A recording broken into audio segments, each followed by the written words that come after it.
നമസ്കാരം. ഓണാശംസകൾ. സ്നേഹത്തിൻ്റെയും സൗഹാർദ്ദത്തിൻ്റെയും സമത്വത്തിൻ്റെയും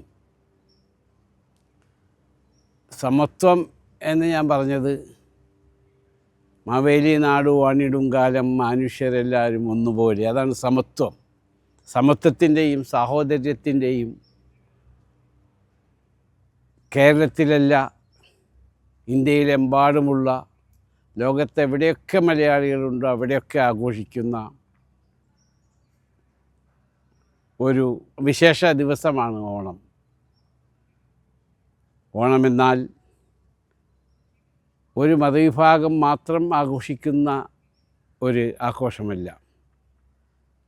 യൂറോപ്പിലായാലും ശരി, അമേരിക്കയിലായാലും ശരി, ഓസ്ട്രേലിയയിലായാലും ശരി, ഗൾഫിലായാലും ശരി, അവരെല്ലാവരും എവിടെ മലയാളികളുണ്ടോ അവിടെയൊക്കെ, എവിടെ ഇന്ത്യക്കാരുണ്ടോ അവിടെയൊക്കെ ഓണം ആഘോഷിക്കുന്നുണ്ട്.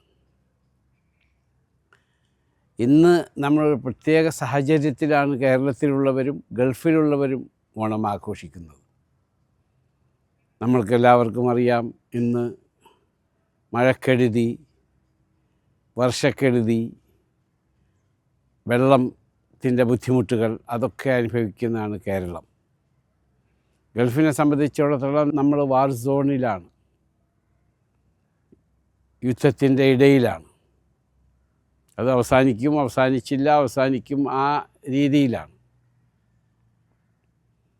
പക്ഷേ ഗൾഫിലെ വിശാല ഹൃദയരായ കരുണവാന്മാരായ ഭരണാധികാരികൾ അവിടെ അവരുടെ നാഷണൽസ്, അറബ് നാഷണൽസിനോടൊപ്പം തന്നെ നമ്മളെയൊക്കെ ചേർത്ത് പിടിക്കുകയാണ്. ആ രാജ്യത്തെ അവർ പ്രൊട്ടക്റ്റ് ചെയ്ത് ആ രാജ്യത്തിനോ അവിടെ താമസിക്കുന്നവർക്കോ അവിടെ ഉള്ളവർക്കോ ഒന്നും വരാതെ ശ്രദ്ധിക്കുന്ന വിശാലഹൃദയരായ ഭരണാധികാരികളാണ് അവിടെയുള്ളത്. അവിടെ ഗൾഫിൽ നമ്മൾ ഓണം ആഘോഷിക്കുമ്പോൾ എല്ലാ മതവിഭാഗങ്ങളിൽപ്പെട്ടവരും, എല്ലാ സമുദായത്തിൽപ്പെട്ടവരും, എല്ലാ രാജ്യങ്ങളിൽ നിന്നുള്ളവരും ഒരുമിച്ചിരുന്ന് ഓണം ഉണ്ണുന്ന വളരെ സന്തോഷകരമായ ആരോഗ്യപരമായ ഒരവസ്ഥ നമ്മൾക്ക് ഗൾഫിൽ കാണാൻ സാധിക്കും. നമ്മുടെ മലയാളി അസോസിയേഷനുകളിലായാലും ശരി, ഇന്ത്യൻ അസോസിയേഷനുകളിലായാലും ശരി, എല്ലാ കൂട്ടായ്മകളിലും വളരെ സന്തോഷത്തോടെ ഓണം ആഘോഷിക്കുന്നത് നമ്മൾ എല്ലാ കൊല്ലവും കാണാറുണ്ട്. ഈ ബുദ്ധിമുട്ടിലും നമ്മൾ എന്തായാലും സന്തോഷകരമായി ആഘോഷിക്കണം എന്ന് തന്നെയാണ് എൻ്റെ അഭ്യർത്ഥന. കാരണം ഈ ബുദ്ധിമുട്ടുകളൊക്കെ നൈമിഷികമാണ്, അതെല്ലാം മാറിപ്പോകും. ഈ സമയവും കഴിഞ്ഞു പോകും. ഓണം സന്തോഷകരമായി എല്ലാവരും ആഘോഷിക്കണം. ഒരു സാധനങ്ങൾക്കും ഗൾഫിൽ GCCയിൽ ഒരു ഷോർട്ടും ഉണ്ടാവുകയില്ല എന്ന് ഈ സമയത്ത് സാന്ദർഭികമായി ഞാൻ നിങ്ങൾക്ക് ഉറപ്പ് തരികയാണ്. ഇന്നത്തെ പ്രത്യേക ഒരു കാലഘട്ടത്തിലാണ് നമ്മളെല്ലാവരും ജീവിക്കുന്നത്. നമ്മൾ ജീവിച്ച മാതിരിയല്ല ഇന്നത്തെ പുതുതലമുറ. ഞാൻ ഇന്നലെ എൻ്റെ ഇവിടുത്തെ ലുലു ഡയറക്ടർമാരൊക്കെ വന്ന് സംസാരിച്ചപ്പോൾ ഞാൻ പറഞ്ഞു, നമ്മളുടെ ഷോപ്പിംഗ് മാളുകളിലൊക്കെ ഓണം ആഘോഷിക്കുന്നത് പുതിയ തലമുറയുടെയും പഴയ തലമുറയും സംയോജിപ്പിച്ചായിരിക്കണം. കാരണം പഴയ കാര്യങ്ങൾ പുതിയ തലമുറക്ക് പറഞ്ഞു കൊടുക്കേണ്ട ഉത്തരവാദിത്വവും ബാധ്യതയും പോയിപ്പോകുന്ന തലമുറയുടെ പ്രതിനിധികളായ നമ്മൾക്കാണ്. ആയതുകൊണ്ട് പഴയതും പുതിയതും ഒരുമിച്ച് നിങ്ങൾ ഓണാഘോഷത്തിൽ ഉൾപ്പെടുത്തണമെന്ന് ഞാൻ പറയുകയുണ്ടായി.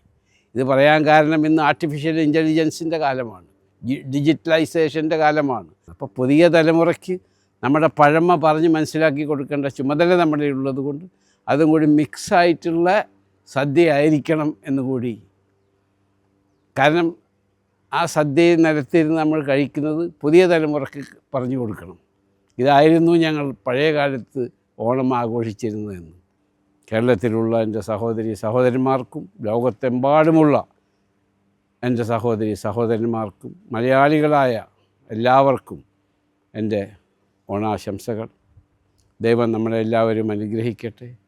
എല്ലാ ബുദ്ധിമുട്ടുകളിൽ നിന്നും, വിഷമങ്ങളിൽ നിന്നും, അപകടങ്ങളിൽ നിന്നും, മറ്റുള്ള എല്ലാ സാമ്പത്തിക ഞെരുക്കങ്ങളിൽ നിന്നും ദൈവം നമ്മളെയും നമ്മുടെ കുടുംബങ്ങളെയും അനുഗ്രഹിക്കട്ടെ എന്നുകൂടി പ്രാർത്ഥിച്ചുകൊണ്ട്